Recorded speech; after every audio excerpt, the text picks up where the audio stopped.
welcome to the O Channel, ya, channel berisi inspirasi untuk teman-teman semua. Welcome everybody wherever you are. Hari ini kita akan benar-benar penuh dengan inspirasi. Bersama dengan saya sekarang ini adalah inspirator saya nih, Bapak Onggi Hianata. Selamat malam Pak Onggi. Malam Flo, how are you? Very good. How are you? I'm fine too.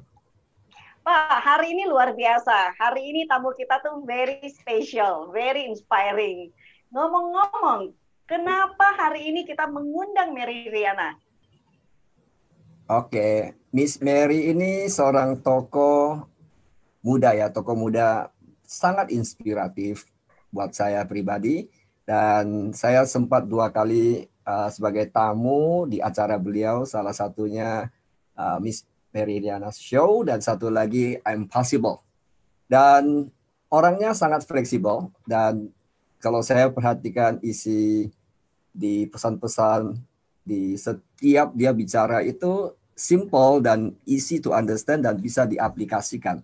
Dan luar biasanya di usia mudanya dia sudah berhasil. Mungkin Floren banyak catatan ya, tentang siapa itu. Saya banyak sekali tentang Miss Mary ya. Ini Miss Mary dalam usia yang sangat muda, di usia 26 tahun, itu sudah mencapai pendapatan $1 juta, bukan 1 juta rupiah pastinya ya, $1 juta.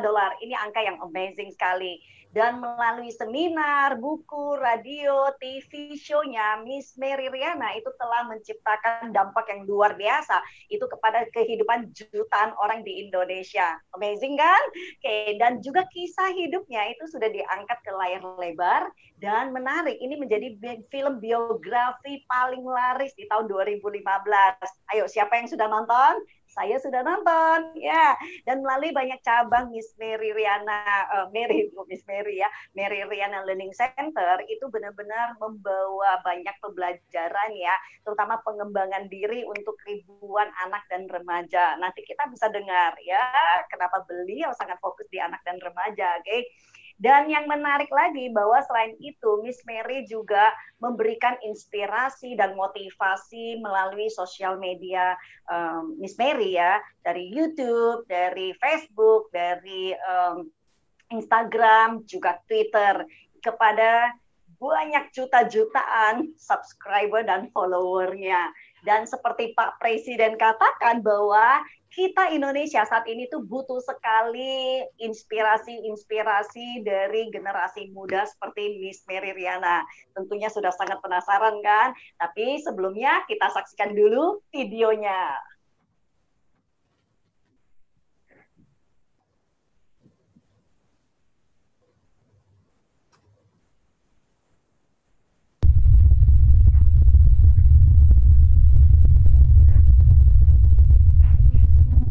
You can take me out from Indonesia, but you can never take Indonesia out from me. Kisah tentang anak-anak muda yang sukses dalam bisnis mereka. Salah satu diantaranya adalah Mary Riana. Mary Riana. Mary Riana. Mary Riana. Mary Riana. Mary Riana. Bukan hanya mewujudkan mimpi-mimpi saya, tapi juga berbagi kepada Anda semua yang hadir di sini. Mary Riana itu adalah sosok yang sangat inspiratif.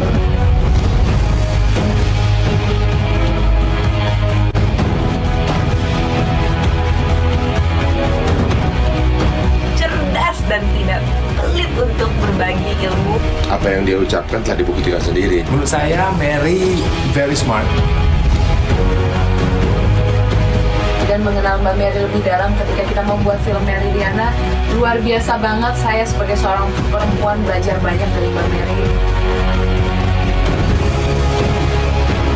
Aku cuma bisa bilang ini sangat rekomen banget filmnya. Salah satu film Indonesia yang juga sukses di pasaran dan kualitas juga bagus. Semua cinta, nontonlah film ini. Karena dari film ini saya yakin akan mendapatkan banyak sekali ide-ide. Hai semuanya, selamat malam dan selamat datang di I'm Possible. Miss Mary Riana. Hai friends, jumpa lagi bersama saya Mary Riana dalam program kesayangan kita, The Mary Riana Show. Bersedia untuk membagi kunci kesuksesannya ke semua orang. Sangat inspiratif. Inspirasi yang luar biasa bagi orang-orang di sekitarnya.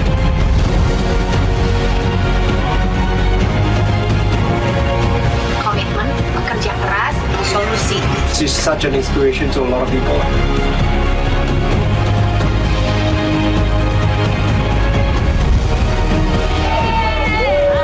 Ada Yura, ada Ria, ada LDP, ada Cameo. Seru banget, inspiratif banget. Mary Riana itu orangnya baik. Aku belajar banyak dari Kak Mary, menginspirasi banyak orang juga. Mary Riana. Indonesia pasti bisa. Punya energi yang besar untuk berkarya. Ramah, first impression aku, dia orangnya sangat welcome banget.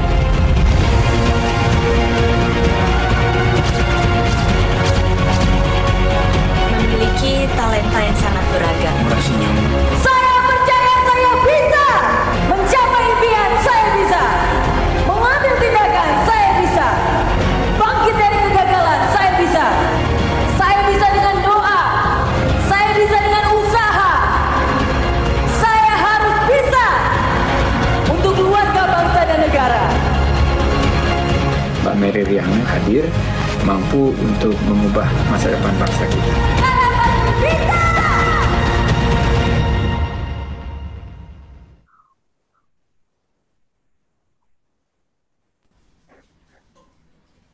Wow, luar biasa ya, so energik, so passionate ya. Kita saksikan tadi itu luar biasa sekali ya. Dan sekarang kita akan sebentar, kelihatannya saya ada sedikit gagal. Oke, dan saatnya sekarang kita akan mengundang Miss Mary Riana. Hai, apa Halo, Miss kabar? Mary.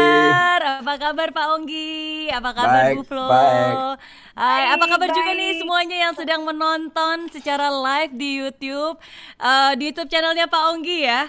Ini tadi saya ngeliat ada banyak loh Pak Onggi. Ini ada yang dari Balikpapan, ada dari Surabaya, ada dari Kaltim, wow, ada dari Tangerang. Banyak banget yang hari ini menonton. Apa kabar semuanya?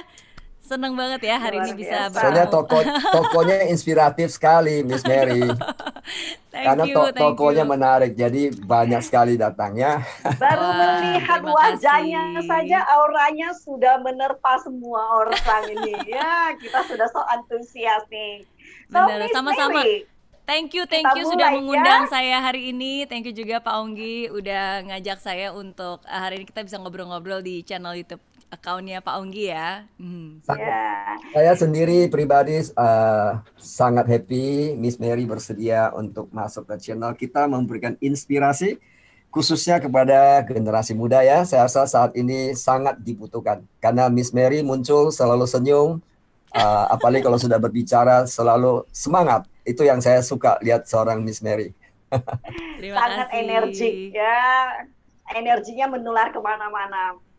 Miss Mari Mary. kita akan coba kita ngobrol-ngobrol, lihat apa yang kita bisa pelajari dari seorang Miss Mary, oke? Miss Boleh, Mary. boleh. Banyak Yes, sekali Bu Flo. yang penasaran karena banyak orang yang taunya Miss Mary yang sekarang. Coba boleh sharing nggak Miss Mary kecil? Nah, banyak yang belum tahu nih. Wow, oke. Mau dari sekecil apa nih? Dari lahir. Oke.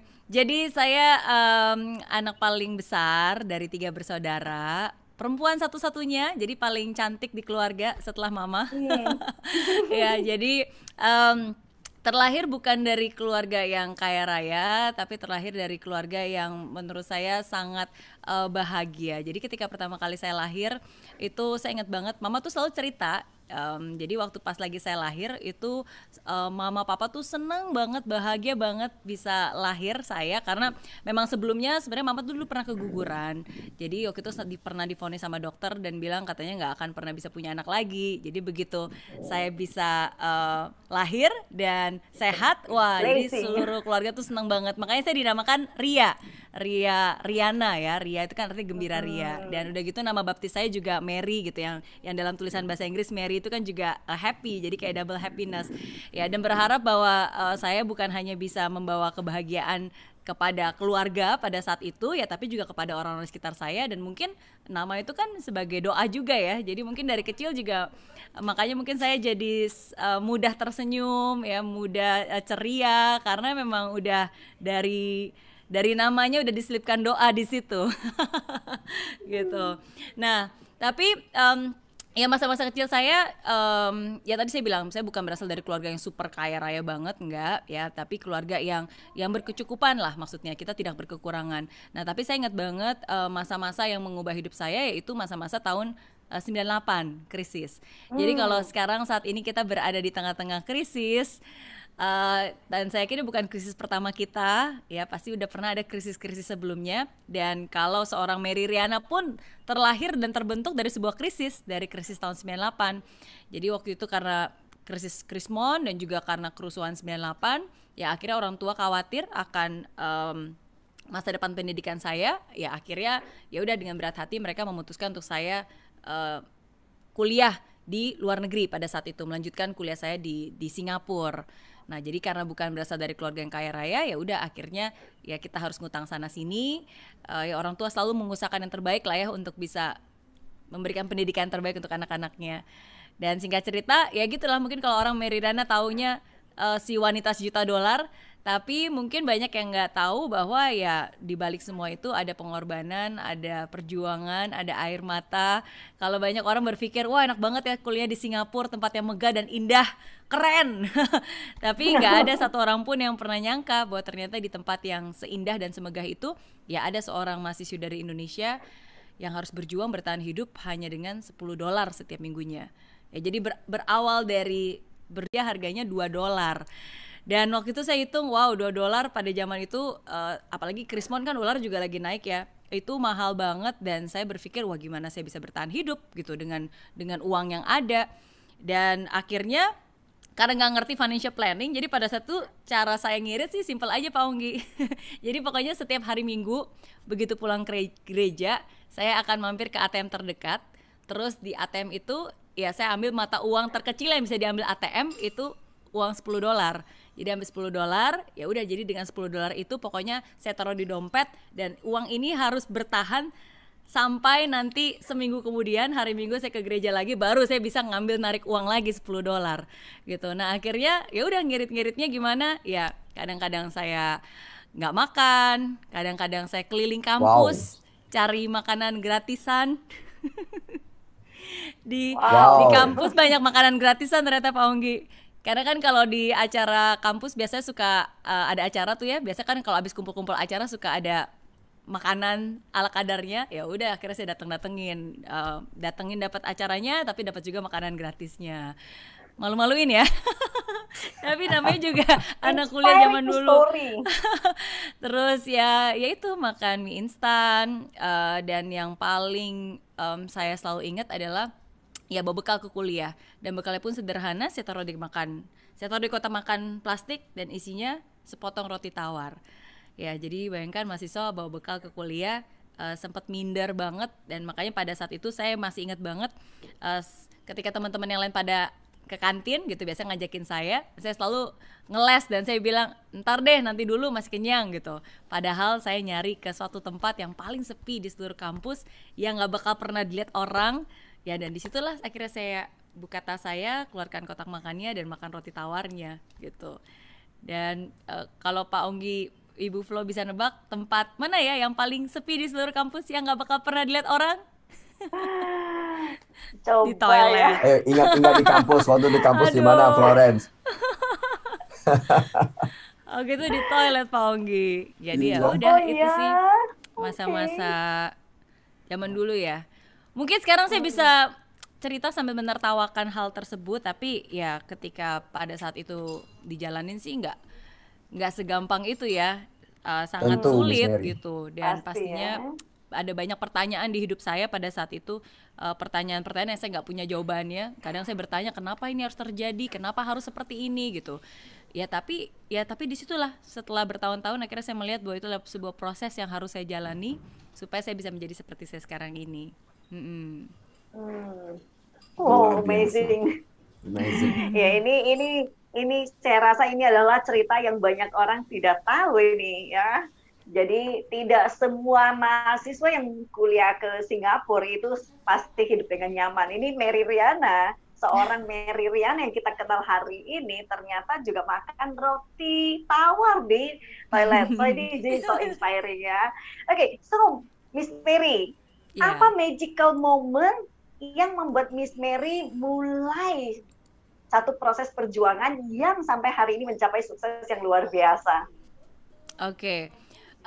Well, sebenarnya mungkin nggak bisa dibilang magical moment ya. Kalau magical moment tuh seakan-akan kayak Cinderella, terus tiba-tiba datang ibu peri gitu kan, kamu mau apa, terus abrakadabra jadi gitu ya. Ya mungkin bisa dibilang seperti itu, tapi mungkin my enlightenment atau titik balik di hidup saya yang selalu banget saya ingat adalah ketika saya ulang tahun ke-20. Jadi pada saat itu saya masih di Singapura dan itu saya ingat banget saya udah tingkat 2 sebenarnya di Singapura waktu itu, tingkat 2 kuliah.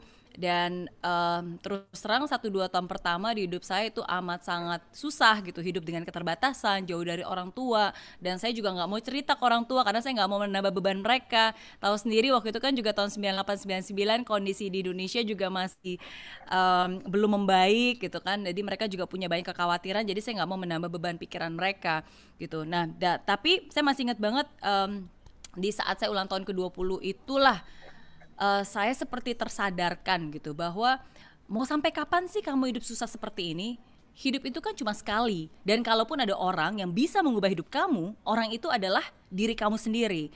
Jadi tepat di saat itulah, di saat saya ulang tahun ke-20, tepat di saat itulah saya berhenti untuk menyalahkan keadaan, saya berhenti untuk mengasihani diri saya sendiri, dan saya berjanji dan saya bilang, pokoknya sebelum saya ulang tahun ke-30, jadi saya kasih waktu berapa tahun? 10 ya. Sebelum saya ulang tahun ke-30, saya harus sudah bisa punya kebebasan finansial. Saya harus sudah bisa bayar hutang-hutang pendidikan saya. Saya harus sudah bisa membahagiakan orang tua saya.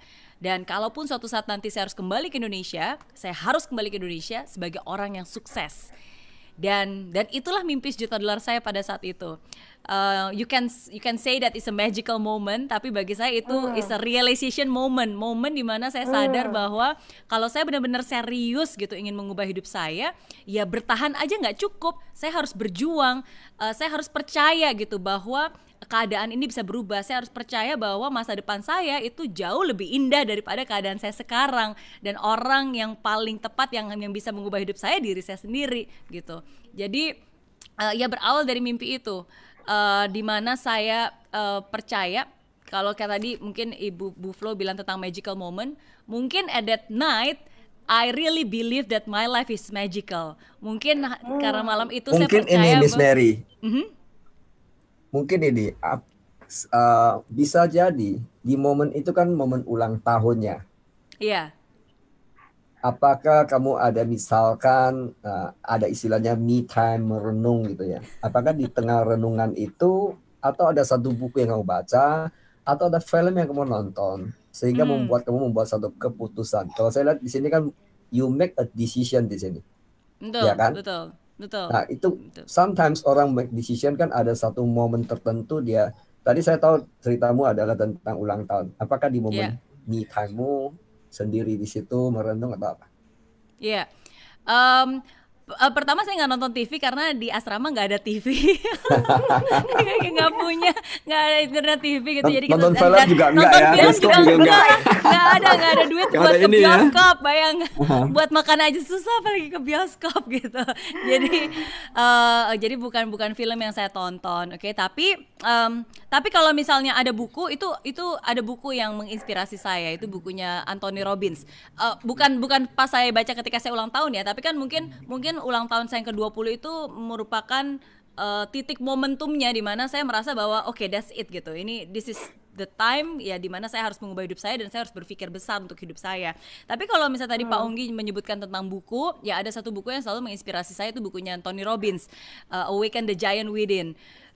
Di mana saya sadar jadi Tony Robbins itu kan juga salah satu idola saya ya, dan menurut saya dia he's so inspiring, dia begitu hebat gitu, dia bisa menginspirasi banyak orang, presiden, Nelson Mandela, atlet, businessman semua gitu ya. He's a millionaire, multimillionaire. Tapi begitu saya tahu dan baca kisahnya, itu saya cukup kaget.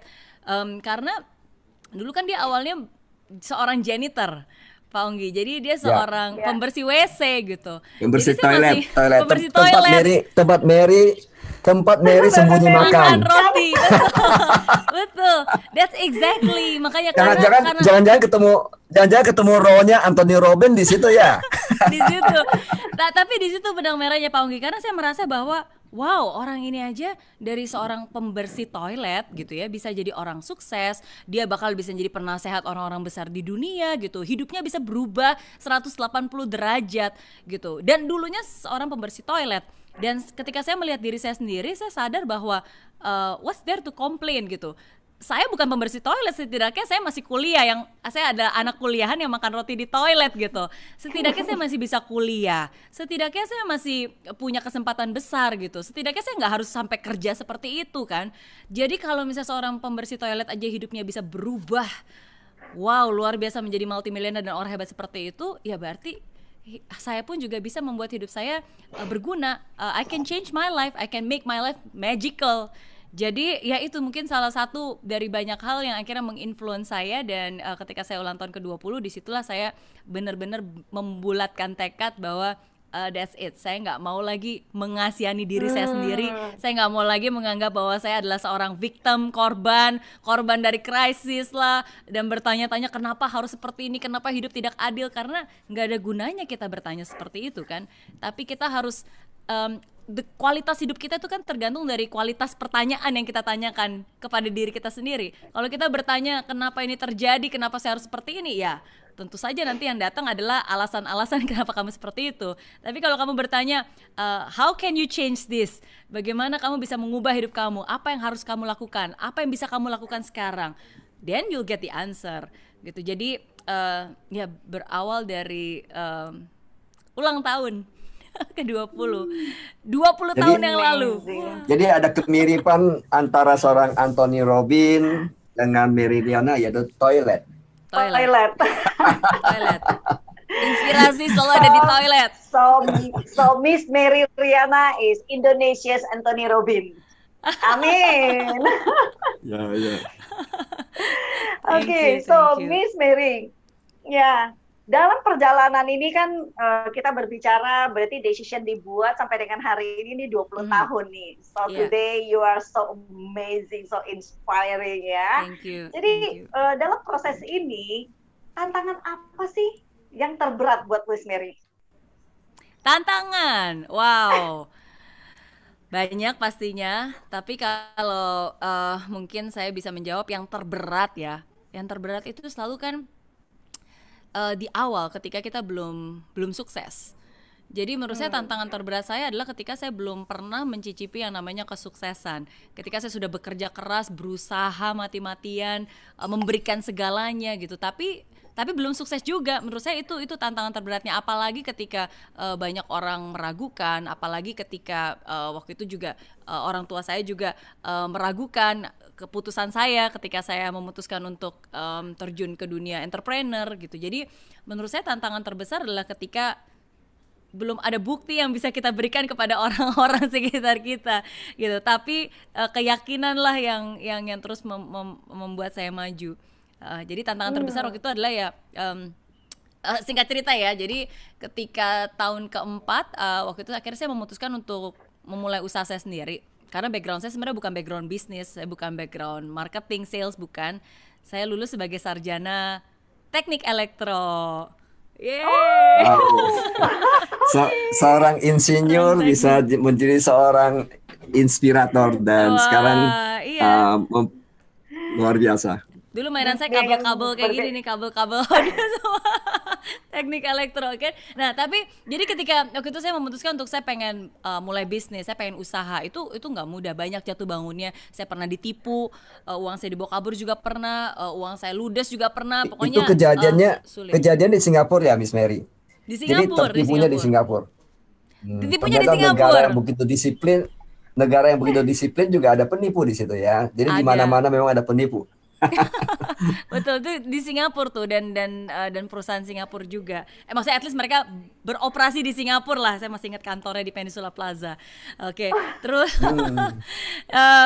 nah dan akhirnya tapi kan karena saya waktu itu orangnya juga udah memutuskan ya, saya I've already make a decisions that I'll never give up gitu. Saya selalu akan cari strategi, saya akan selalu cari cara, saya akan selalu ngotot gitu sampai saya benar-benar sukses.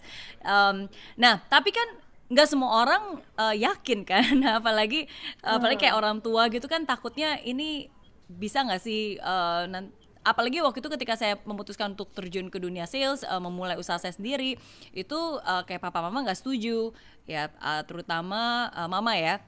Ya apalagi mama bilang, ya kamu kan di sana nggak punya pengalaman gitu, papa kamu aja yang sudah punya pengalaman bisnis aja juga bisnis bisa ketipu, gagal, apalagi kamu yang nggak punya pengalaman siapa-siapa di negeri orang, kamu nggak kenal siapa-siapa, kamu nggak tahu keadaannya gitu, are you sure? Maksudnya sih baik pasti, maksudnya ya supaya saya nggak kecewa, maksudnya supaya saya berhati-hati nggak gegabah.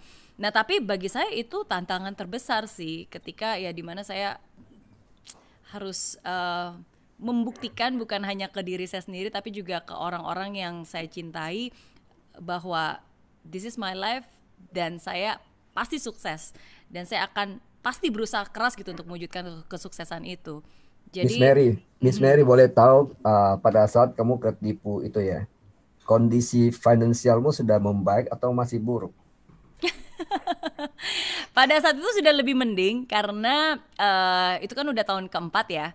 Jadi tahun ketiga itu saya sebenarnya punya kesempatan untuk kerja magang. Jadi kalau di NTU di Singapura tahun ketiga gitu kita ada kerja magang selama 6 bulan. Jadi lumayan 6 bulan waktu itu cukup dapat penghasilan. Walaupun penghasilannya penghasilan anak magang ya, bukan penghasilan yang di kantor. Jadi kalau kantor di Singapura mungkin digajinya biasanya 2.500 3.000 per bulan. Kalau anak magang waktu itu saya lumayan lah, saya dapatnya sekitar $750 per bulan. Lumayan. Jauh lebih besar dari uang jajan. Oh iya, jauh dari $10 setiap minggu, $750 tuh lumayan banget. Apalagi saya bisa, waktu itu kan magang, rata-rata anak magang tuh sebenarnya penghasilannya sekitar $500 rata-rata. Jadi kebetulan saya dapat di perusahaan Amerika, ya it's quite a good company, dan akhirnya ya lumayan di atas rata-rata lah, $750 per bulan gitu. Tapi itu kan uang yang namanya, walaupun uangnya bukan uang yang besar banget ya, tapi ketika hasil saya keringat ditipu, kan? terus hasil keringat, terus uangnya ludes, itu juga pasti rasanya sedih banget. Apalagi kan itu tahun ketiga, jadi ketika saya kelar magang itu udah masuk tahun keempat, ya saya pikir tahun keempat saya bisa memulai sesuatu, saya bisa menggunakan uang tabungan dari hasil magang itu untuk sesuatu yang lebih besar lagi, tapi kan ternyata ya semua itu ludes dalam waktu singkat kan. Ya jadi ya sedih lah pastinya. Tapi when I look back, kalau sekarang saya lihat balik, ya bersyukur sih, karena mungkin dari kesulitan-kesulitan kegagalan itulah yang akhirnya membawa saya untuk terjun ke dunia sales, menekuni bidang yang saya tekuni pada saat itu di Singapura, dan akhirnya membawa saya mendapatkan $1 juta pertama saya gitu. Jadi ada banyak kegagalan Pak Onggi. Jadi kayak waktu tahun ketiga, saya pun juga waktu itu pengen banget dapat beasiswa. Saya udah daftar beasiswa dan confident banget bakal dapat beasiswa dari perusahaan tempat magang saya. Tapi ternyata saya nggak dapat, sedih juga gitu. Tapi kalau saya lihat balik, ya untung saya nggak dapat beasiswa, karena kalau waktu itu saya dapat beasiswa, ya saya ada ikatan kerja dengan perusahaannya. Ya saya mungkin nggak bisa menjadi seperti saya sekarang juga. Ya jadi again sometimes ya kalau kita percaya bahwa everything happens for a reason, kalau kita percaya bahwa Tuhan menuntun langkah kita, ya setiap kesulitan, setiap kegagalan itu pasti ada maksudnya gitu. Every pain has a purpose. Wow, interesting ya. Benar ya, very very interesting. Jadi banyak orang kan tidak mengenal Mary, seorang Mary itu dari sisi itu ya. Jadi sebenarnya mencapai $1 juta itu di usia 26 ya. 1 juta Singapura ya, Singapura dolar di usia 26. Betul. Di usia 26 ya. Wow, so young. Thank you. Pak Onggi berarti waktu itu juga lama di Singapura ya Pak Onggi ya? Saya keluarga saya sekarang masih di Singapura. Saya sekarang juga kena lockdown, tanda kutip lockdown, karena warga negara asing belum bisa masuk. Tapi keluarga saya ada di situ. Saya sudah 10 tahun di Singapura. Maksudnya keluarga ya, anak-anak saya sekolah di situ. Oh, that's Ya, jadi saya nice. tahu seluk-beluk kehidupan Singapura. Betul, betul. Kita bisa Ya, ngomong Singlish nggak nih mudah. berarti. English, Nggak Ya, English. ya, Oh, you udah. can lah, you can Ken do lah, it Ken lah. lah, Itian-tian, dikit-dikit. Itian-tian. Tapi mungkin itu satu hal yang ya saya bersyukur banget sih. Maksudnya kan di Singapura itu is very fast pace ya. Maksudnya di situ saya belajar untuk disiplin, di situ saya belajar untuk tekun gitu. Jadi ya 16 tahun saya dibentuk di Singapura dengan keadaan seperti sampai saat ini gitu. Akhirnya tahun berapa kembali ke Indonesia? Tahun 2014. Oke, 2014 ya? Iya, jadi baru 6 tahun. Baru 6 tahun ya? Lalu. Rasanya sudah lama sekali ya. Rasanya sudah lama sekali itu melihat Miss Mary di Indonesia. Mungkin karena setiap hari melihat. Iya. Ya, Miss Mary, Miss Mary boleh tanya ini, apa yang membuat Miss Mary mengambil satu keputusan bergerak di bidang untuk membangun karakter anak-anak, khususnya saya lihat ya ada Miss Mary Training Center situ kan banyak mendidik anak-anak remaja atau usia muda. Apa yang membuat Miss Mary membuat keputusan ini? Iya. Thank you buat pertanyaannya Pak Onggi. Iya, beda banget ya kan. Dulu saya sarjana teknik elektro. Terus di Singapura bergerak di bidang finance, jasa keuangan. Nah, tapi kembali ke Indonesia, saya bergerak di bidang inspirasi dan edukasi. Jadi itulah yang saya pilih, bukan karena kebetulan ya, tapi karena benar-benar 100% pilihan saya dan suami saya. Jadi kalau dulu berawal dari ulang tahun ke-20, hidup saya berubah.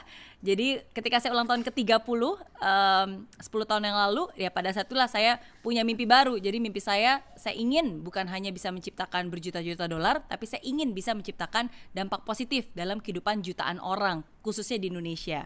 Dan selama 2 tahun sebelum mimpi itu terwujud ya, sebelum mimpi itu tercetus, ya saya I spend more time to find out more about what is my passion, sebenarnya what is my purpose in life gitu. Jadi itu cukup panjang journey-nya.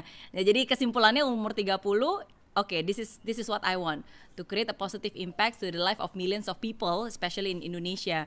Nah, jadi pada saat itu saya memilih di bidang inspirasi edukasi dan saya lebih fokus ke anak-anak. Jadi waktu itu ke anak-anak remaja. Simple sih sebenarnya karena sebagai ibu dari 2 orang anak sekarang. Jadi pada saat itu saya bayangin, pada saat itu saya udah punya anak. Saya punya anak yang pertama dan waktu itu anaknya baru 1 ya, sekarang udah 2. Jadi saya berpikir bahwa ketika saya pasti pengen banget mengajarkan hal-hal yang baik untuk anak saya. Saya pengen banget anak saya punya ketangguhan, punya life skill gitu. Jadi daripada hanya mengajarkan anak saya, kenapa nggak sekalian saya juga membagikan ilmu itu gitu. Sambil saya belajar, sambil saya praktekin, sambil saya bagikan. Terutama khususnya masa-masa hidup saya kan dibentuk di saat-saat saya remaja. Usia belasan tahun, usia 20 tahunan, which is I think is very important. Ya jadi ya itulah yang membuat akhirnya saya terjun ke bidang inspirasi edukasi dan memfokuskan lebih ke anak-anak remaja usia 7 sampai 19 tahun gitu. Nah, jadi awalnya dari situ, makanya kita dirikan Mary Riana Learning Center, kita dirikan program Life Camp, Life Academy gitu. Kayak tempat ngeles, tapi kita nggak ngajarin pelajaran sekolah, kita ngajarin life skill. Jadi ada Mary Riana School of Public Speaking, Mary Riana School of Life and Success, Mary Riana School of Smart Learning. Nah, jadi itu sih yang difokuskan. Sebenarnya Miss Mary, saya rasa keputusanmu ini sangat-sangat bagus ya. Karena masih banyak sekali masyarakat kita ya, khususnya di Indonesia mungkin masih terlalu menitik beratkan bahwa edukasi yang formal gitu ya. Anak harus IQ-nya tinggi, IP-nya tinggi, nanti lulus harus kerja di sana, kerja di sini. Padahal dalam kenyataan hidup bahwa sebenarnya pendidikan di luar kampus itu atau di luar sekolah itu lebih bisa diaplikasikan dalam sehari-hari. Seperti yang saya yakin apa yang diajarkan oleh Miss Mary di kelasnya ya. Nanti mungkin saya harus menjelma jadi anak-anak gitu masuk ke kelasnya Miss Mary. Jadi saya yakin di situ ya.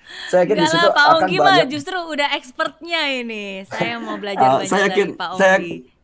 Miss Mary ini merendah aja.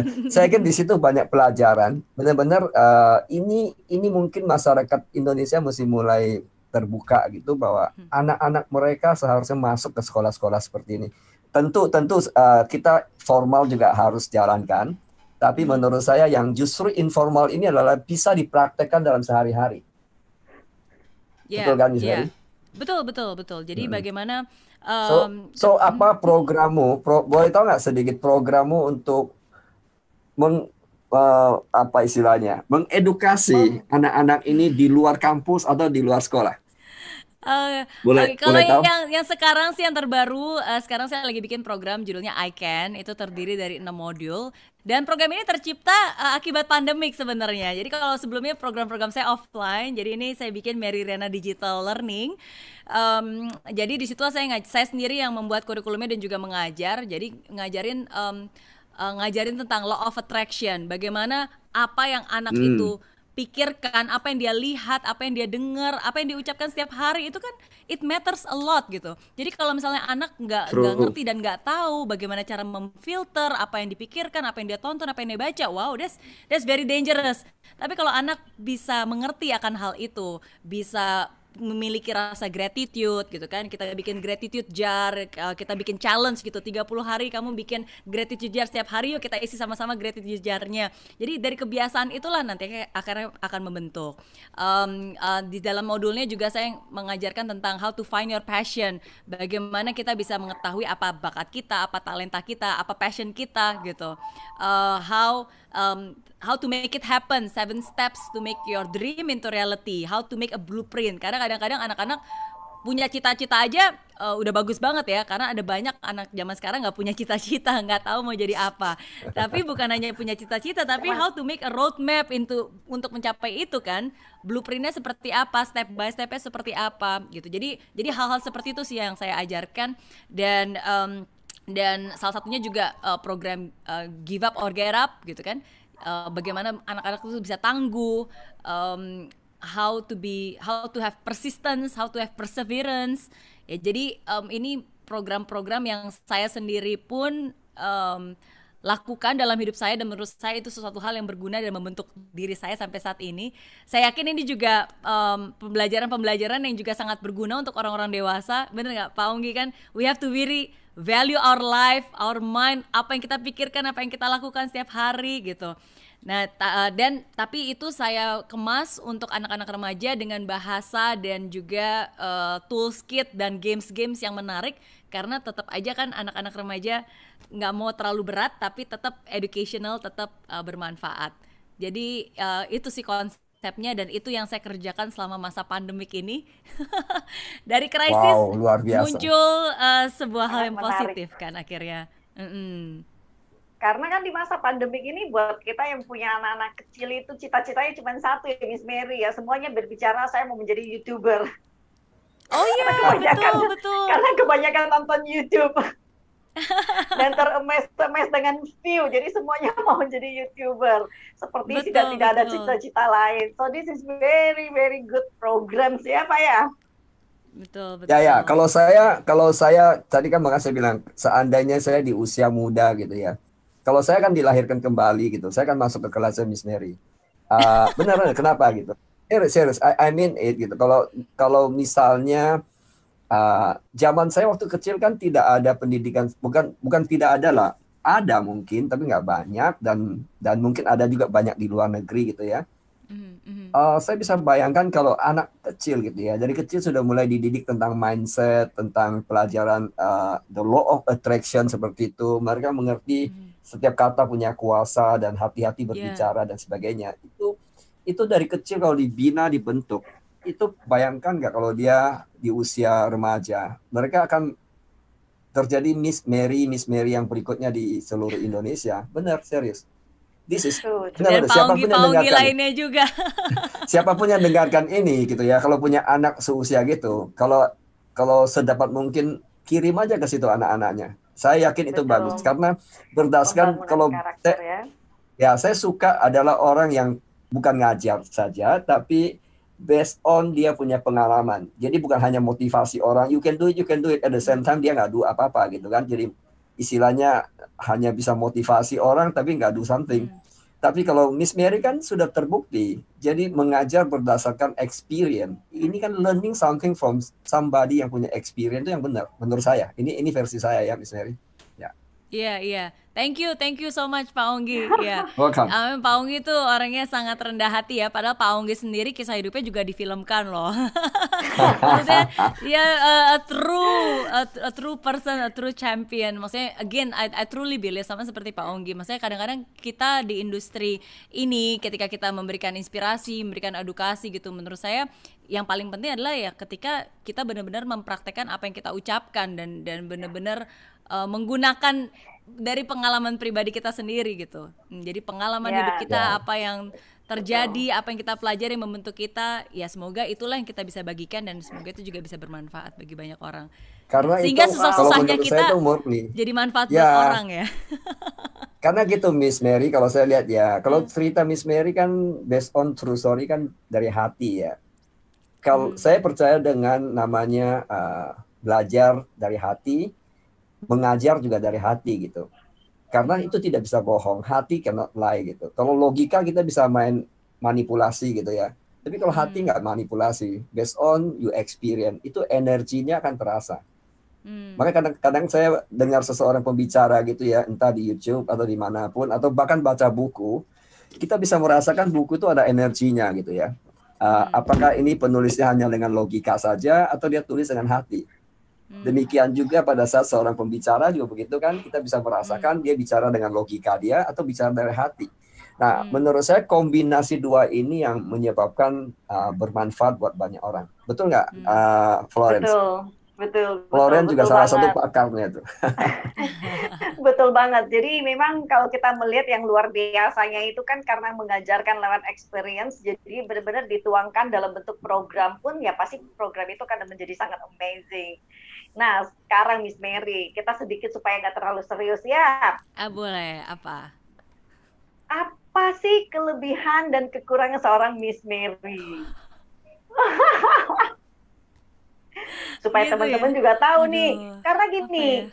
Kan Miss Mary ini amazing, luar biasa, sangat inspiring ya. Supaya teman-teman merasa bahwa mereka juga bisa loh seperti Miss Mary gitu, bahwa Miss Mary juga biasa, orang biasa, ordinary people, pastinya juga punya kekurangan, punya kelebihan banyak sekali, mungkin juga ada kekurangan pasti ya kita sebagai manusia. So we want to know you more gitu loh. Oke. Ya nama juga manusia ya pasti ada. Kekurangan saya banyak sebenarnya. banyak apa nih mau disebutin satu-satu?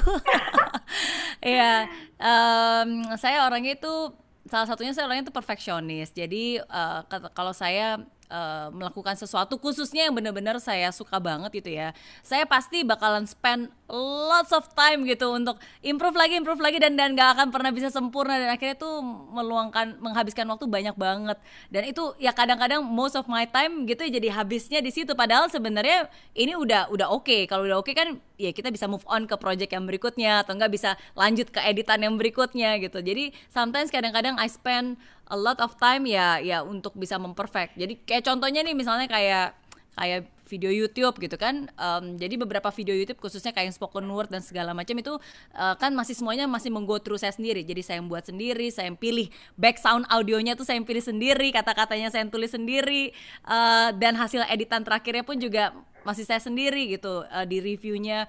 Jadi kadang-kadang kalau misalnya kayak ada audio yang sedikit yang wah kayak ini kok nggak oke gitu, jadi saya biasanya minta revisi ulang atau nggak ini kurang oke diedit lagi gitu, jadi lama prosesnya, padahal harusnya standarnya ini udah oke lah, udah bisa dipublish. Nah jadi kadang-kadang hal-hal seperti itu yang I spend too much time in doing some things yang menurut saya harusnya nggak terlalu spend a lot of time gitu. Terus banyak ya kekurangannya. Terus saya orangnya easily distracted. Jadi ini kadang-kadang sebagai perempuan kita kan bisa multitask ya, tapi kadang-kadang multitask itu juga sebagai excuse sebenarnya kita itu bisa menjadi bumerang, jadi nggak fokus kan, jadi easily distracted. Jadi itu juga satu hal yang nggak bagus. Makanya I took a lot of effort untuk make sure bahwa saya fokus gitu. Jadi kadang-kadang kalau saya sendiri udah merasa distracted gitu, saya sadar oke, balik sadar. Fokus gitu. Yang lain tinggalin dulu gitu, fokus. Jadi ya namanya juga manusia, jadi ini adalah hal-hal yang biasanya juga kita lakukan. Itu kan contoh kekurangan nih, kelemahannya. Sekarang kelebihannya. Yang publik nggak tahu nih. Wah, apa kelebihannya? Kan kalau publik tuh taunya Miss Mary bicaranya tuh luwes, energik dan sebagainya. Nah, mungkin masih ada nih kelebihan seorang Mary Riana yang kita pengen tahu lebih dalam nih. Saya tahu Miss Mary kan orangnya humble ya. Kalau mau ngomong dia puji diri sendiri rasanya dia sungkan gitu ya. Salah satu kelebihan Miss Mary itu dia tuh smart. Oke, dan kalau nilaian saya dia tuh smart, kemudian dia bisa melihat peluang. Dan dia bisa melihat peluang dan dia punya jiwa memberi yang ada. Dan ini dari kacamata saya. Nggak tahu kalau Miss Mary yang mana lagi yang kadang-kadang memang untuk bicara diri sendiri yang hebat tuh kan aneh gitu ya Miss Mary. Thank you so much Pak Onggi, terima kasih. Ya, saya aminkan semuanya ya, karena kan kata-kata itu berkat ya. Jadi kalau misalnya ketika seseorang memberikan suatu hal yang positif gitu, jadi harus kita terima dengan lapang dada. Tapi mungkin memang, tapi mungkin itu sih ya, mungkin kalau saya bisa bilang, saya bukan orang yang paling pintar, saya juga bukan orang yang paling kuat, tapi apa yang membuat saya berhasil ya karena saya adalah orang yang paling tangguh gitu, paling tekun. Mau sekecil apapun kesempatan itu pasti saya akan jalankan dengan sungguh-sungguh gitu. Mau sesulit apapun keadaannya gitu, I will just push myself. Saya akan selalu memaksa diri saya dan menguatkan diri saya untuk oke, let's go through this gitu. Jadi mungkin ketangguhan itu yang membuat saya menjadi seperti saya sekarang ini. Dan ada yang bilang juga, oh Miss Mary salah satu kelebihan suka banget senyum gitu, apapun keadaannya kayaknya selalu tersenyum gitu kan, selalu positif. Wow, itu sih saya bersyukur banget ya. Mungkin kayak memang dari kecil papa mama juga ya again mungkin udah menanamkan itu di dalam nama saya, dalam jiwa saya, dalam alam bawah sadar saya gitu. Benar.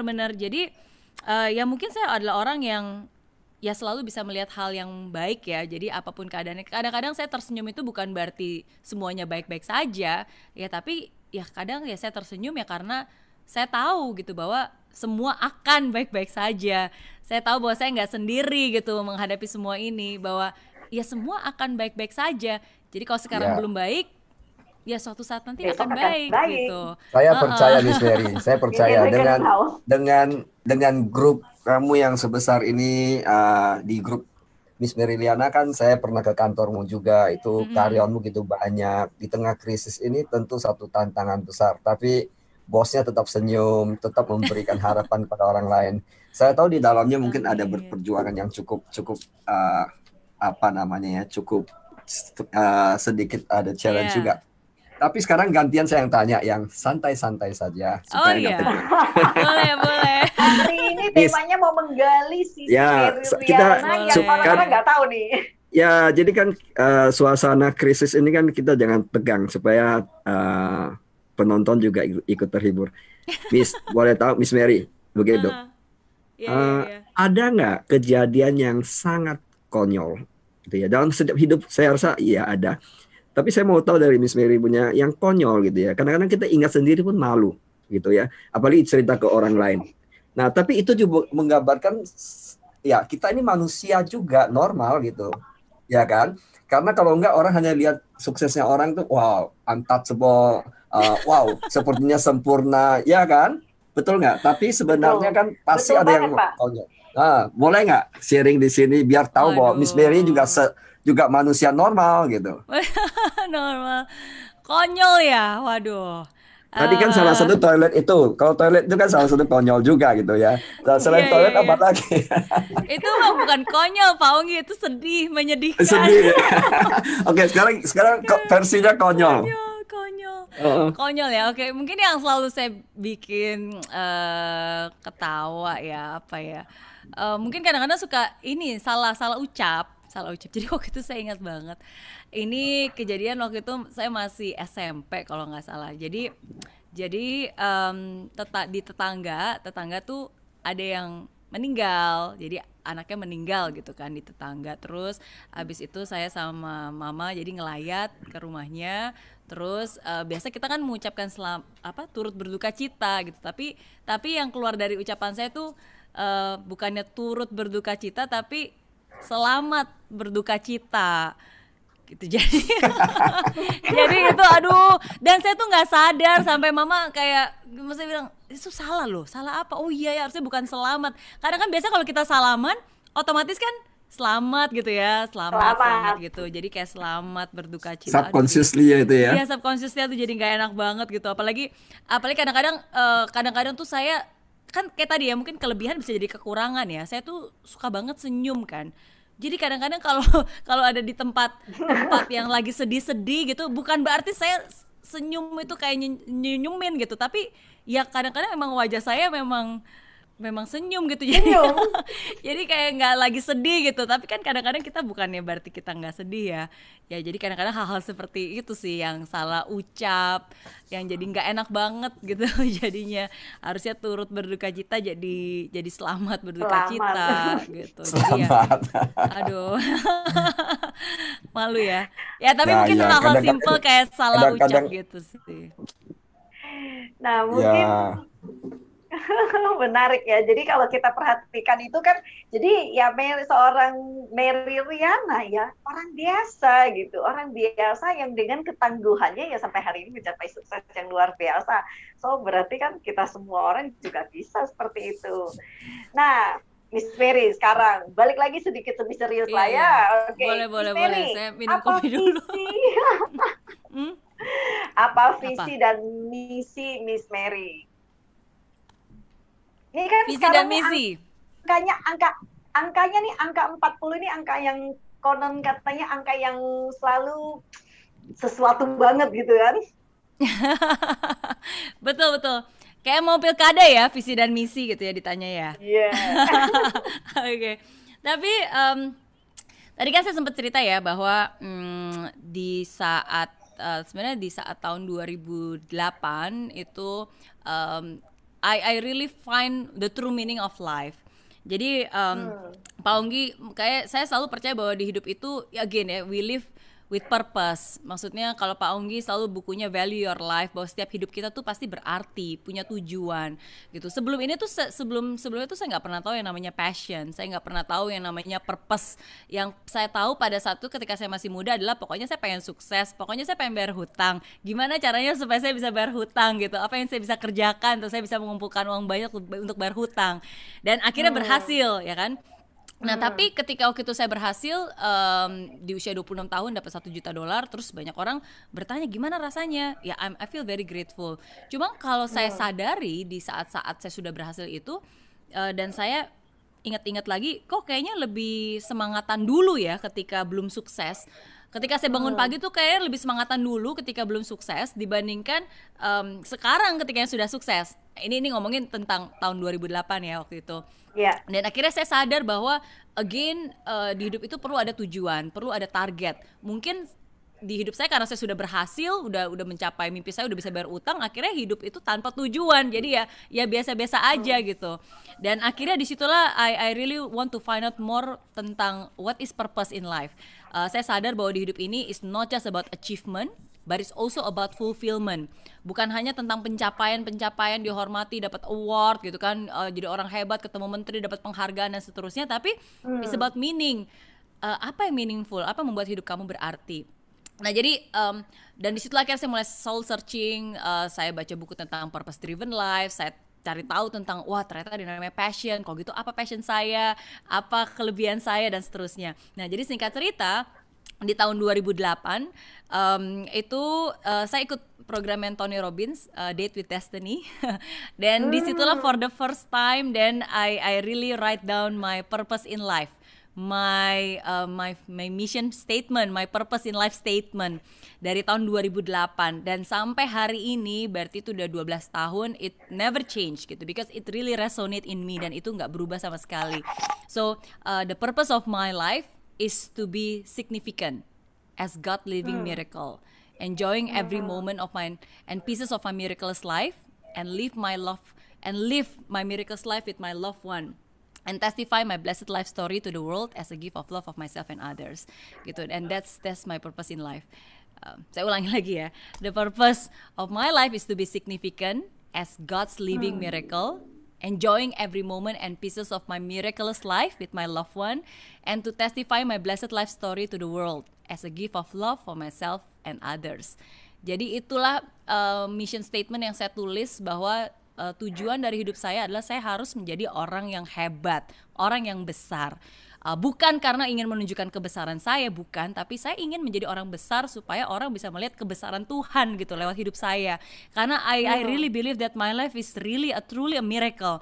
Saya percaya bahwa hidup saya tuh benar-benar ajaib banget gitu. Dan saya ingin menjalani hidup yang luar biasa supaya orang yang lain pun bisa melihat bahwa every one of us itu punya hidup yang luar biasa, dan tugas kita ya untuk bisa menunjukkan itu gitu. Karena kita punya Tuhan yang luar biasa. And also to enjoying every moment and pieces of my miraculous life with my loved one. Jadi untuk terus menikmati setiap momen yang magical menurut saya. Magical bukan berarti semuanya baik-baik aja ya. Magical itu sometimes ya from something yang is so difficult then suddenly becomes magical gitu kan, sesuatu yang unexpected yang nggak bisa disangka-sangka. And to testify my blessed life story to the world as a gift of love for myself and others. Dan terus menceritakan tentang hidup saya dan apa yang saya alami dalam hidup saya as a gift of love gitu, sebagai bukti cinta untuk diri saya dan juga untuk orang-orang sekitar saya. Jadi itu yang saya tulis tahun 2008 and until today it never changed. It still resonates so much in me gitu. Fantastik. Memang nah ini salah satu contoh fakta ya, Miss Mary. Tadi saya bilang bahwa sometimes pendidikan di luar kampus itu memberi dampak yang besar sekali. Contoh tadi Anthony Robbins yang dihadiri Miss Mary kan itu bukan pendidikan formal gitu. Itu pendidikan di luar kampus atau di luar sekolah. Tapi itu justru titik awal Miss Mary membuat keputusan kan, dan purpose of life. Nah sekarang Miss Mary, sebelum kita say goodbye, saya tahu bahwa ini belum selesai pembicaraan kita, mungkin kita bisa ngatur sesi-sesi berikutnya karena masih banyak. Kalau tadi Florence sudah siapkan 5 buku untuk pertanyaan yang setebal itu. Jadi, ada bagi-bagi hadiah hari ini. Ya ada Miss Mary yang mau bagi hadiah atau saya? Kalau saya juga ada di sini, ada buku, ada Miss Mary punya buku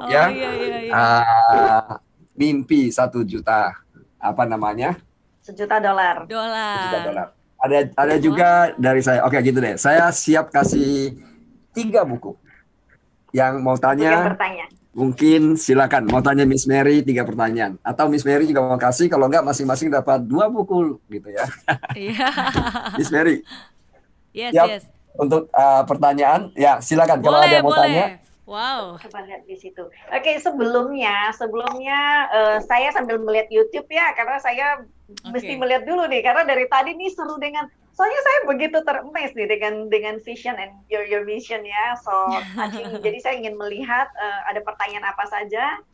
Oke, Pak, kalau so apa yang menjadi your lowest moment dan bagaimana you go through? Oke. Ini ya pertanyaan dari Ciwi Paino. Iya pas ya, di saya dia muncul terakhir di bawah. Oke. Aku lagi baca. Oke. Lowest moment.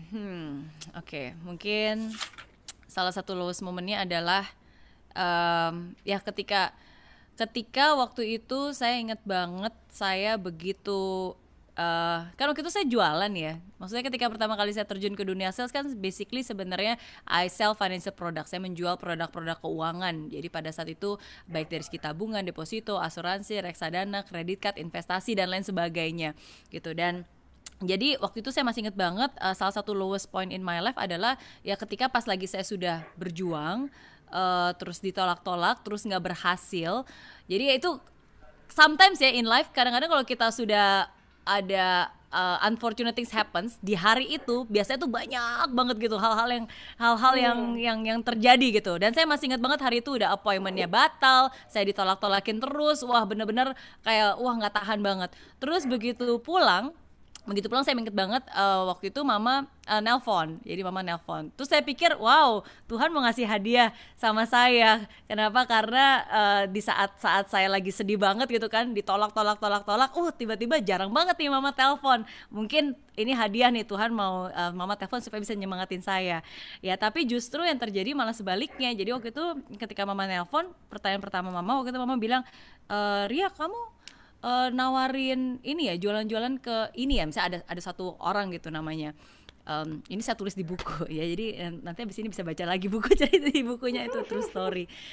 Terus saya bilang, iya kenapa gitu, terus dia bilang, aduh ya karena, jadi intinya saya approach ke satu orang ini, ada nama anaknya teman saya, cuma karena dia nggak enakan untuk nolak ke saya, akhirnya dia bilang sama mamanya untuk bilang ke mama saya, untuk bilang ke saya, bilang dong tolong jangan jualan-jualan ke saya karena saya nggak mau dijualin seperti itu gitu. Terus mama saya tuh kayak malu banget, terus mama saya tuh kayak bilang, Ria kamu kerjanya apa sih sebenarnya, emang kamu jualan-jualan apa sih gitu, terus kenapa kamu seperti itu, kamu tuh bikin malu mama aja deh gitu kan, kamu jangan seperti itulah gitu kan. Terus itu saya sedih banget. Saya sedih banget. Kenapa? Karena kan tujuan saya bekerja keras, tujuan saya usaha, tujuan saya berjuang itu kan benar-benar untuk orang tua saya. Jadi di saat saya belum sukses, justru saya merasa bahwa saya malah bikin malu mereka gitu. Saya malah mengecewakan mereka. Jadi itu saya sedih banget. Saya benar-benar sedih banget, dan saya bilang ya mama jangan, itu nggak seperti itu sebenarnya gitu. Buktinya sama saya aja dia oke, dia cuma nggak enakan aja, nggak berani bilang nolak ke saya, jadi harus muter satu harus ke mamanya dulu, bilang ke mamanya, saya bilang ke saya gitu. Dan saya bilang, mama jangan khawatir, is okay, nggak apa-apa, Ria baik-baik aja kok, Ria fine gitu. Jadi mama nggak perlu merasa nggak enakan, mama nggak perlu merasa malu gitu, karena yang saya kerjakan ya saya benar-benar mengerjakan sesuatu yang baik gitu. Jadi nggak perlu minder, nggak perlu ego, nggak perlu peduli kata orang lah gitu. Jadi menurut saya itu sedih sih ketika kita sedang berusaha untuk berjuang untuk orang yang kita sayangi, tapi disalahartikan dan kita belum bisa membuktikan apa-apa kan, karena kita juga belum sukses kan gitu. Tapi itu saya jadikan semangat untuk saya bangkit, untuk saya bisa memberikan pembuktian bahwa suatu saat nanti saya pengen mama saya telepon saya dan bangga sama saya. Saya pengen kalau ada teman-teman mama nelpon dia itu karena dia, wah anak lu keren banget gitu, saya bangga, wah kamu orang tua bangga banget ya punya anak seperti itu gitu. Saya pengen seperti itu ya. Jadi itu sih yang sudah membuat terjadi saya, lah Miss ya, Miss Mary. Saya sekarang sudah terjadi. Mamimu pasti happy banget. Amin. Aduh saya jadi sedih lagi nih kalau nginget-nginget momen sedih dalam hidup. Tapi itu namanya Betul. Tapi again saya mau bilang, tapi justru itulah yang saya pengen bilang kepada kalian semua yang mungkin saat ini sudah berjuang dan belum pernah mengalami rasa sukses, belum pernah mencicipi kesuksesan, dan orang-orang mulai nyinyir, orang-orang mulai ngetawain, orang-orang mulai menganggap remeh gitu. Hari ini saya ingin bilang bahwa never ever jangan pernah biarkan kata-kata orang lain itu menghancurkan mimpi kamu, menghancurkan cita-cita kamu, apalagi menghancurkan harga diri kamu gitu. Jangan pernah biarkan itu. Jadi kita harus tetap percaya, dan kita harus menjadi orang yang paling percaya terhadap diri kita sendiri, terhadap mimpi-mimpi kita, dan kita harus memprotek mimpi kita, memprotek pikiran kita, hati kita gitu terhadap orang-orang lain yang mungkin berprasangka, mungkin mereka juga nggak ngerti seperti apa. Tapi again, hidup kan seperti itu. Jadi ya, believe in yourself. Satu pertanyaan aja kan sudah bisa menggali Mary bisa nangis kembali. Ngopi dulu deh biar nggak sedih. Nggak, karena kalau saya ngomongin bagaimana kalau ada 100 pertanyaan kan bisa Mary bisa nangis melulu nanti. Makanya kita batasin 3 pertanyaan aja gitu. Iya. Ya nggak, tapi again kalau ngomongin lowest ya dengan mama ya. Iya, karena kalau ngomongin lowest moment itu everyone have their own lowest point in their life kan. Kadang-kadang hal yang kecil yang mungkin itu hal yang sederhana, sepele gitu. Tapi kan di saat itu kan kita nggak pernah tahu apa yang orang itu sedang rasakan kan. Kita nggak pernah tahu apa yang dialami orang itu gitu. So, yes. Semoga ini jadi pembelajaran buat semuanya ya. Oke, Ya. kita go fast saja ya nih, ada pertanyaan nih. Oke, bagaimana mental Miss Mary bisa bertahan hidup di Singapura dan prinsip apa yang Miss Mary terapkan dalam bertahan hidup tersebut? Datang dari Yuni Yuri. Oke, apa tadi pertanyaannya? Gimana mental untuk bisa? Bagaimana mental Miss Mary bisa bertahan hidup di Singapura? Oke. Mental saya, oke. Mental saya again seperti saya bilang, saya nggak perlu jadi yang paling pintar, saya hanya perlu untuk menjadi yang paling tekun. Tekun berusaha, never stop. Karena saya percaya selama kita nggak pernah berhenti untuk melakukan sesuatu, itu selalu akan ada jalan. Yang kesalahan terbesar adalah ketika kita gagal, terus kita berhenti, terus kita mengurung diri, nggak ngapa-ngapain, nggak mau minta orang lain mau bantuin pun kita punya ego tinggi, nggak perlu, saya nggak perlu dibantu gitu. Akhirnya kita mengurung diri dan berharap mukjizat akan terjadi. Nggak akan pernah terjadi. Kalau Tuhan mau menolong kita aja juga, Tuhan akan menolong kita lewat orang-orang sekitar kita kan. Maksudnya kalau kita mengurung diri dan nggak ngapa-ngapain, ya nggak akan mungkin ada perubahan. Jadi pada saat itu mindset saya pokoknya asalkan saya terus bergerak. Mau gerakannya kecil, mau langkahnya kecil, asalkan saya harus terus bergerak gitu. Saya nggak boleh hanya diam saja. Karena ketika saya bergerak, Tuhan juga bisa akan mengirimkan bantuannya. Ketika saya bergerak, Tuhan akan bisa membuka kesempatan saya untuk melakukan hal yang lain. Ketika saya bergerak, saya bisa menemukan jawaban.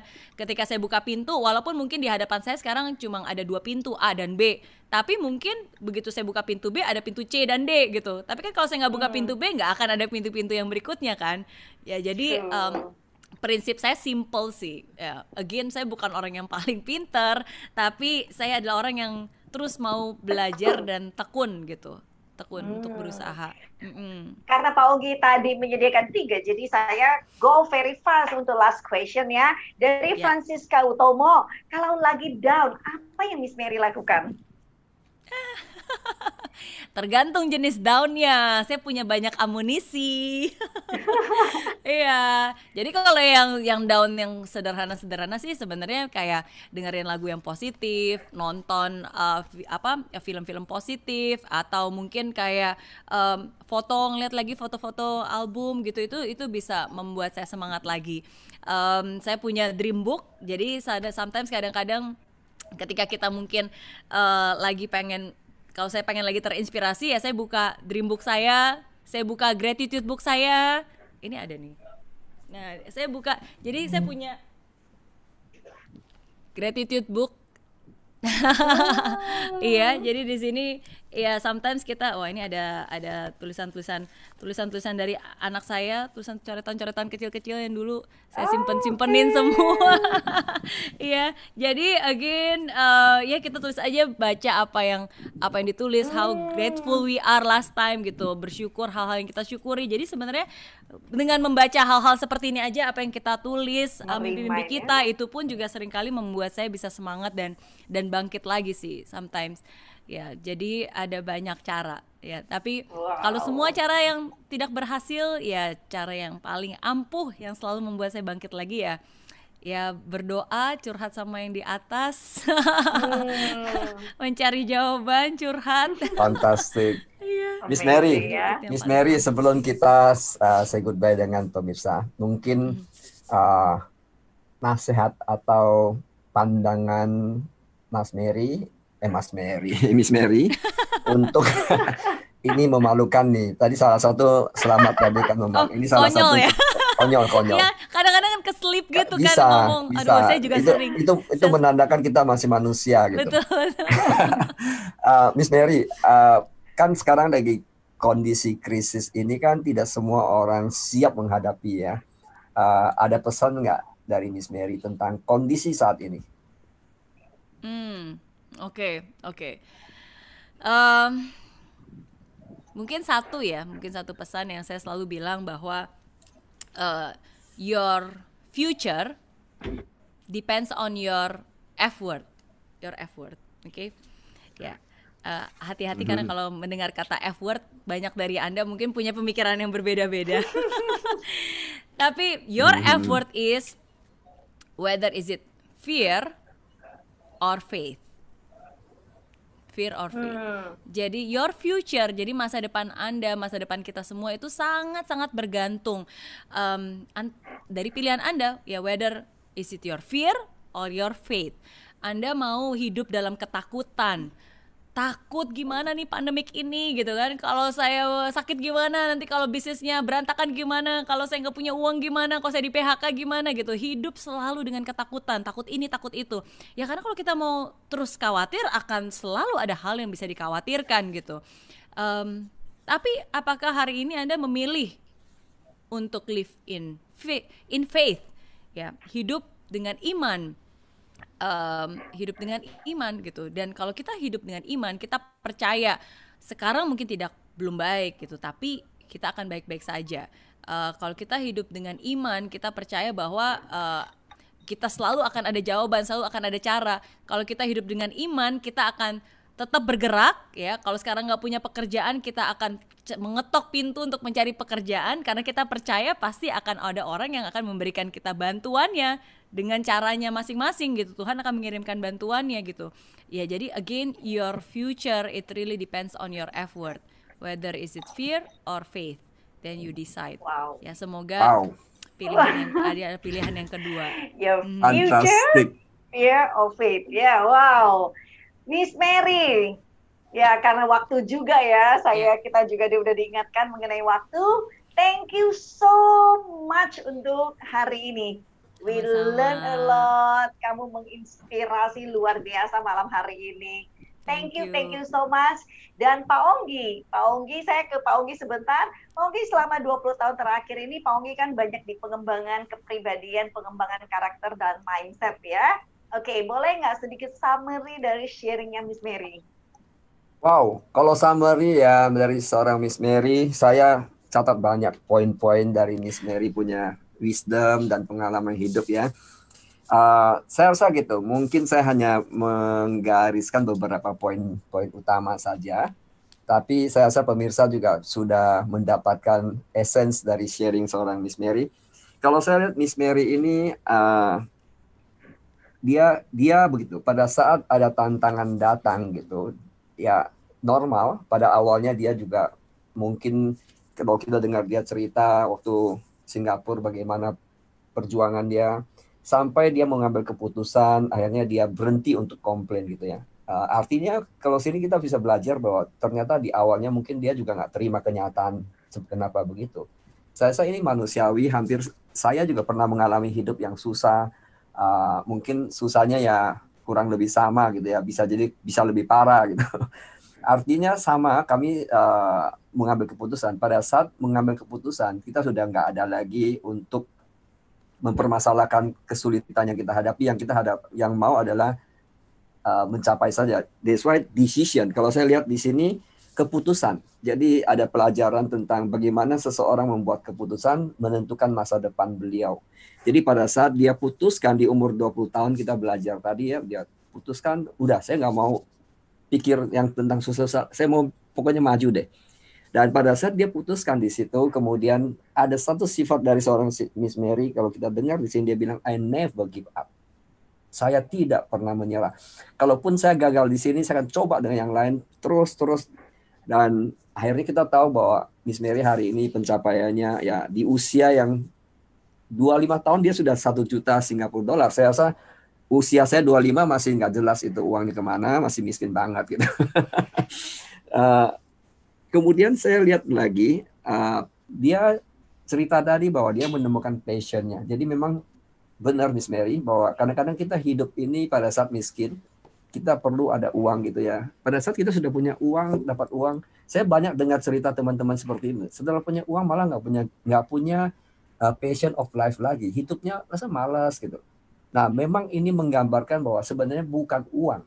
Intinya di sini bukan masalah uang. Saya rasa Miss Mary saat ini berjuang. Dia begitu kerja keras ya. Kalau saya perhatikan sih kerja keras. Kenapa? Karena nggak mudah untuk siapkan materi untuk YouTube channel lah, kemudian di semua sosial media itu perlu usaha yang luar biasa. Belum lagi dia bisnis sekarang banyak ya, saya perhatikan bukan hanya inspirational talk aja. Kalau nggak salah sekarang sudah ada cookies dan sebagainya. Wow, luar biasa. Itu kan bukan berarti Miss Mary butuh uang saja. Saya yakin itu karena passionnya beliau. Dan tadi dia juga sharing bahwa dia ada mendidik anak-anak remaja gitu ya. Itu salah satu yang membuat dia bergairah hidup. Jadi saya rasa ini ada pelajaran yang mahal sekali. Dan yang kita belajar dari Miss Mary juga tentang dia enjoy every moment. Memang sepertinya gampang diucapkan. Saya tahu Miss Mary saat ini juga nggak gampang menghadapi tantangan krisis ya. Mungkin sebagian bisnisnya lagi naik, sebagian bisnis juga lagi turun. Itu normal gitu ya.